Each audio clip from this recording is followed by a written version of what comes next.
Great. Good morning, everyone. Well, thank you for joining us. My name is Ingrid Haeckel, and I'm manager of the Hudson River Estuary Program at New York State. So thanks all of you for being here on behalf of the Hudson River Estuary Program, and special thanks to Emily Gale for organizing the event and to the Hudson River Watershed Alliance. And welcome as well to the other presenters today, including Ingrid Haeckel, who's our watershed specialist. The Hudson River Estuary Program helps communities to conserve and ensure a resilient estuary and watershed for present and future generations.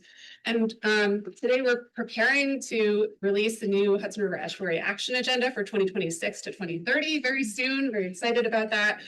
This incorporates feedback received from many partners last year. And we want to give a big thanks to many of you folks who participated in earlier input sessions on the action agenda and took the time to share your comments. That really helped us to ensure that this new plan strengthens our collective vision for the estuary and watershed over the next 5 years. Within the estuary program, our watershed team takes a nested multi-scale approach that emphasizes riparian buffers, aquatic connectivity, and the protection of vital resources such as public drinking water. And this work is often guided by locally based watershed plans, which help prioritize on-the-ground projects to protect and restore local waters. Watershed planning helps communities to take a more comprehensive and science-based approach to managing shared waters, and having a plan can enable communities to access significant funding opportunities for implementing water quality improvement projects. Like most plans, process begins with a good inventory. And I wanted to share just personally an anecdote that some of you know that when I started out at the estuary program 14 years ago, as a member of our conservation and land use team, in my first year, Laura Heedy and I worked on developing a guidebook to creating a natural resources inventory for municipalities. State law calls on local conservation advisory councils to develop and maintain an NRI. And at the time, we realized that most communities lacked one. Furthermore, we recognize that creating a natural resource inventory could be a catalyst for local open space planning and policy to protect natural resources, like designating a critical environmental area or a conservation overlay zone.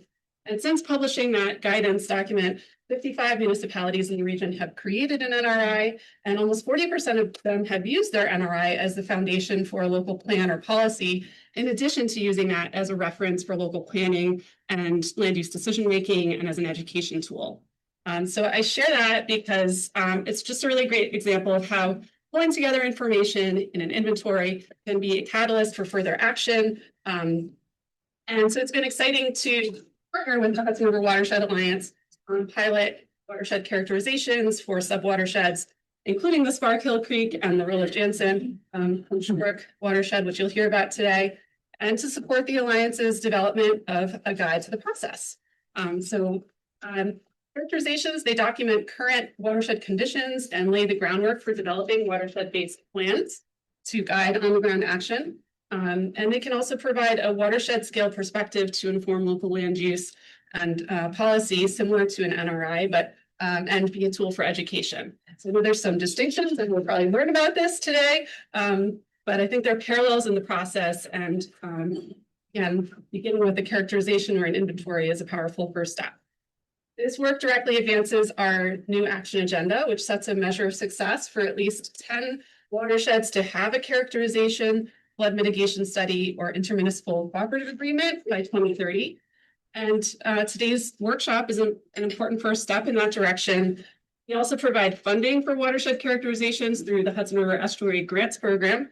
And last year, we awarded funding to Clarkson University and the town of Lloyd projects in the Fishkill Creek and Black Creek watersheds. And I know those are folks involved in those projects are here today. Congratulations. Also, congratulations to our recent round of awardees announced last week.